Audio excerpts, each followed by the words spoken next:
we have a bunch of calls. So I'm going to bring your first caller up, then I'm going to jump off screen. We have an actual paranormal investigator coming on, which I'm really excited about. So your first caller is going to be Dr. Brittany. Brittany, you are on with Secular Rarity and Genevieve. How are you? Hello. Hey, great to hear from you. Yes, thank you for having me. What would you like to talk about today with us? Just the paranormal in general. Yeah, I'm curious, how did you get into paranormal investigation, and what does the day in the life of a paranormal investigator look like? If you want to give us just a little backstory. It started when I was 8 years old, typical. My mother was a single mother, moved into a new home, and that's when I started noticing I had abilities, and it just kind of grew from there, and I took a passion into a career, and I got my PhD in parapsychology in 2019. Very cool. And so what does what do you do on a daily basis, let's say? Like, give us kind of a quick bullet point understanding of that. On a daily basis of a paranormal investigator, it isn't so much about going to the locations like you see so much on the big TV shows. There is a lot of history that goes into being a paranormal investigator. Definitely a lot of time, really looking at the occurrences of the hauntings of the places that contact us. Not so much the backstory, just some of the things that people say. So you do kind of go into these locations with an open mind and not a preconceived notion of a haunting that's happened there, because you always don't want to go into a location and automatically assume, oh, yes, this is what they heard, so I'm hearing it too. Sure. But you do have to take a lot more time into finding places that are supposedly haunted, or if people call us and saying their homes are haunted, you have to do a lot of counseling with them before we actually take the time to go to those locations of the people's homes. So it's not wasting our time and not wasting theirs. Yeah. So how do you differentiate between what you would consider an authentic haunting and somebody who is just hearing things go bump in the night? A lot of times it has to do with just one's own personal, occurrences that are happening in their life. If there's a lot of trauma going on, a breakup, things like that, that tends to lead into focusing then into the paranormal, because that's actually trying to give them, hope that it's not them, if that makes sense in a way. So if somebody's, had a trauma in their life and just lost a loved one, if, clicks and clatters and, lights flickering, things like that happen, they automatically want to assume it's that lost loved one. When, we have to go in with an open mind and do a lot of debunking before we could claim that is actually paranormal activity happening. Interesting. So just kind of jumping off of that, where do you fall on the spectrum of belief? Do you say, yes, I think ghosts are real, I think supernatural elements exist in this world? Where do you kind of fall on that?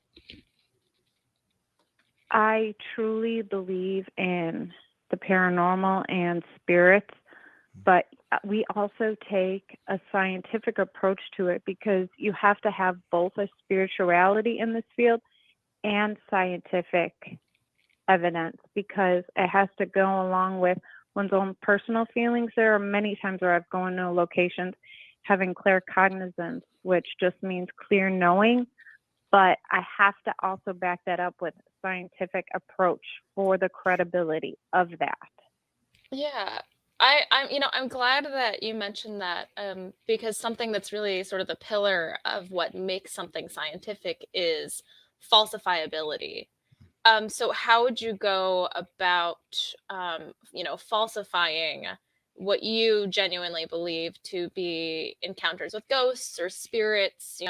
What is, just kind of walk me through a little bit in more detail what that scientific approach really looks like. We'll just take we had a couple call us that said, their house was haunted. We took a lot of notes. We spoke to them several few times. We felt like it would be time for us to go to their location, and we did, and to find out that it was short circuits in their electrical panel outside, that it took us time to use our equipment to go through all of the sockets in the house, and to find out it was something so simple where we took the time to figure that out for them, which it worked on both of our ends because they felt safer that it wasn't a spirit haunting them. And we felt better that we were actually giving them, proof that the house is not haunted, that it is okay. And then sharing with the public that not all occurrences are paranormal activity. 90% of the time right now in this field, everybody says it's haunted. Everybody says, it's demons and spirits. When if we just stop and take a logical approach to it, I believe the field will get more credibility in the future. Well, let me jump in real quick, Dr. Brittany, and just say that I definitely appreciate that approach that you're taking, and I really like the fact that you were so willing to just give us a number on it and say, like, look, 9 out of 10 times we go looking at this stuff and we find it's short circuiting, or there's a rat nest in the wall or something, just that kind of mundane stuff that happens to all of us. I think that's awesome. What is there go ahead. Oh, and it's also a lot of times one's own psychokinesis that is creating these occurrences. And I'm actually back in school to do some counseling, so that way I could also help them with that. So it's a win-win for both people. I'm helping somebody and detouring what it is and making it what it is and helping them resolve those issues. And it's also helping me to, share that it's not always paranormal. So what you said, like 90% of the time, it's that old wiring or that leaky faucet or whatever the heck that is, right? Do you have maybe a quick encounter that you've done where it's part of that 10% where you're like, hey, this really seems like it's the supernatural, it's the paranormal? Yeah, I have many different occurrences, but one that really stands out to me is we're actually going back to this location in Estero, Florida. It's Corsham State Park. It used to be a settlement from Dr. Cyrus Teed, who created this commune back in the 1900s. And we captured so much activity there the first time. For one, I was sitting on a bench, and clear as day, we captured it in 90% of our recordings. Somebody said, "my chair," and then the chair started shaking. And that takes a lot of energy from a spirit to manifest itself to actually make that happen. So that was probably one of the most intense things that's happened because, like I said, it does take a lot of energy for a spirit to manifest himself to make that happen. So you said you were sitting in a chair and the recording captured my chair kind of in a funky, weird voice, and then your chair started shaking. Do you have any video footage or maybe in the audio recordings we can definitely tell that your chair was just like shaking like crazy? It wasn't shaking like crazy. Okay. But it is on our YouTube channel. Cool. Yeah, I'm very, very curious to see that. And then also I'm glad that you're going back to school for some counseling, because I'm sure that your job is a lot like a bartender's job where you're sort of an unofficial therapist, because I'm sure that it's definitely traumatic to go through believing that you're being haunted. I guess I'm wondering, you say that it takes a lot of energy for a spirit to do something like this. How do you go about learning about specifically like what type of energy it takes for a spirit to do X, Y, or Z, or that it even is a spirit? Well, finish. No, that was the question. Just how do you Well, Are you we're there? all energy. We're all made up of energy. And I believe when we are in, me and my partner, when we are in these locations, I constantly keep saying, use our energy. If you put out that energy, and if you're trying so hard to communicate with somebody in a positive way, they are going to feed off of your energy, which will also help them manifest their own. And if the spirit is there, obviously their energy is already stronger, because that's what we are. We're all energy. Even when we pass, we're energy. So that leads me to ask a question here, just for clarification. I wonder if Genevieve and our audience are also thinking this as well. You're saying the word energy, and when I think of energy, a lot of times I go to this, potential, kinetic, electricity, just kind of the normal stuff. I'm just a layman idiot, I'm nobody important with no degrees or anything. But when you're saying energy, what are you defining that as, and how would we know? In a way, you will know if a spirit is there. I'm sure you've heard many claims of, your hair stands up, ooh, it's cold. When a spirit is there, like I said, I have clear cognizance, which means just clear knowing. So I do tend to know things more than a normal human. But the feeling of a spirit trying to communicate you is something that it's so hard to explain. But just imagine Halloween cobwebs with electricity coming over you, like a tangled web of energy, of static electricity. Is it possible to get that feeling? Which, by the way, I'll just admit that was I really enjoyed that analogy, just the cobwebs of electricity. That was just a really cool mental image for me. But is it possible that human beings get that kind of feeling in another manner, and it's not ghosts? Of course, anything's possible. How would you tell the difference then between those two instances? You will know. And I tell that to people, you will know when somebody is there that you cannot physically see. But you're saying it. Let me just kind of shout back to you. It kind of sounds like what you're saying is that there is a difference. Like I went to a really cool concert years ago, and I was like so close to the front row, and this was like a really, really cool band. And, I don't know if the guy actually like pointed at me, but I felt like he pointed at me, and I was like, oh my gosh, this is so cool. You're like one of the best ever, man. You're saying that feeling of the electric cobwebs that I was getting there, and the feeling of the electric cobwebs that I would get with a spirit, as you've called it, those are noticeably different feelings. Am I understanding you on that? Yes, completely different. What's that difference? What does that look like? Do I get tingling in my toes as opposed to my fingertips? What's that difference? It's a different kind of endorphin that your body is feeling.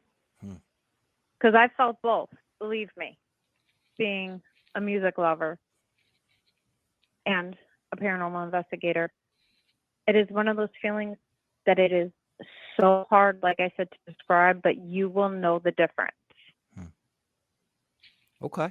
And when you say like different endorphins for me, again, I'm just some layman, but endorphins for me, when I think of that term, I think of, chemicals, say, that our brain kind of puts together.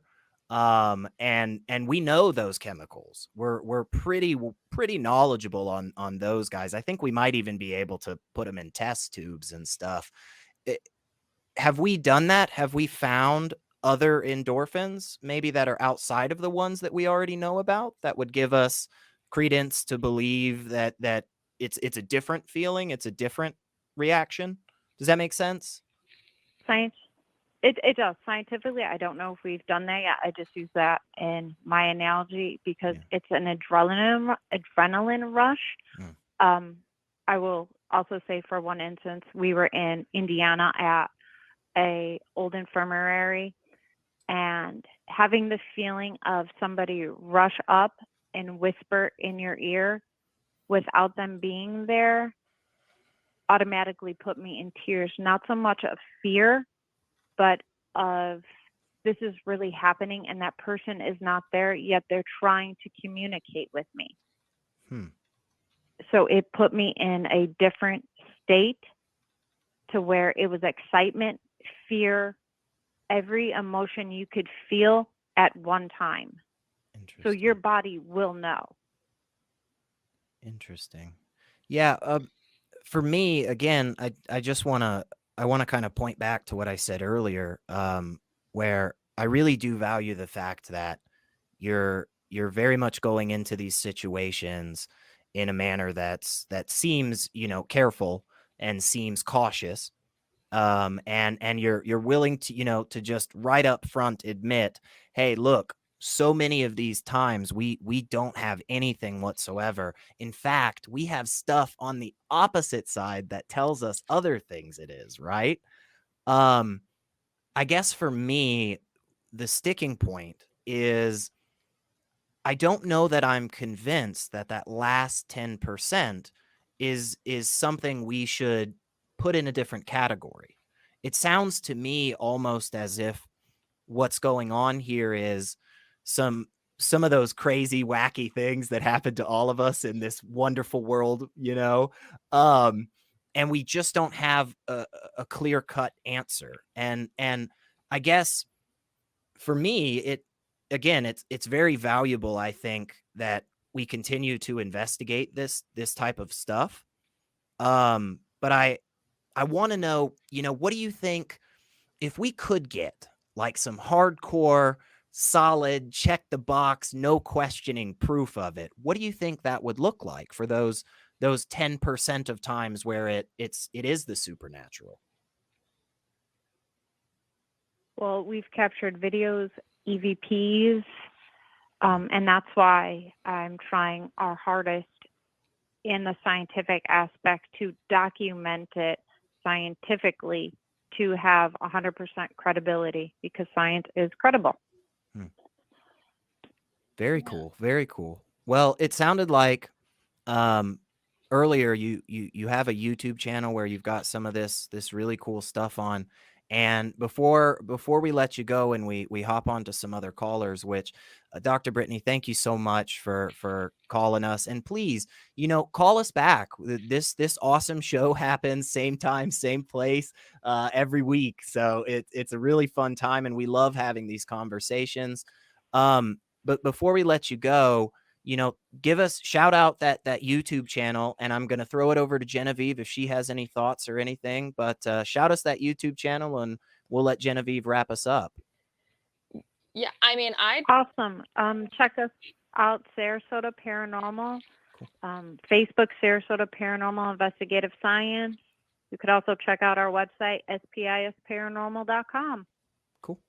Yeah, I just want to say thank you so much for calling in. This is fascinating, and I would definitely encourage you to call back, because just like Secular Rarity said, it happens same time every week. We would love to hear more from you. Awesome. Thank you, guys. Yeah, Thanks you so too. much, Dr. Take Brittany. care. All right. Before we do a little post analysis, John Kennel, thank you so much for the $9.99 super chat. We always appreciate that. What'd you think, Genevieve? What'd you think about that? I I really appreciate, just like you'd mentioned, I really appreciate the approach that she is taking. Because it does sound like she understands 9 times out of 10, yeah, your house isn't actually haunted. Sometimes it's a circuit breaker. But I guess I just wonder, you know, what would it take for her to question, what if I'm mistaken about that other 10%? For sure. You For know, sure. I remember there was a time, I used to live on this 3,000 acre farm in rural North Carolina. Wow. It has these ruins from an old church. The manor house that was there had been there for 100 years, and there was actually like some unmarked graves and like a little graveyard that was by this lake that I used to hang out at all the Yeah. time. And I remember laying there one day, and I felt, the back of my neck, all of that Mhm. hair stood up. I heard what was like a woman's scream and this like wind rush over the water. And I'm a very, skeptical person, but I was like, yo, what the fuck was that?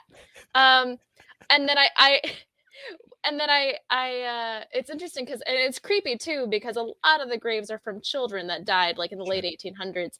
Um, and then I just looked up like the local high school game schedule, and it was just the muffled loudspeaker from like 2 miles away.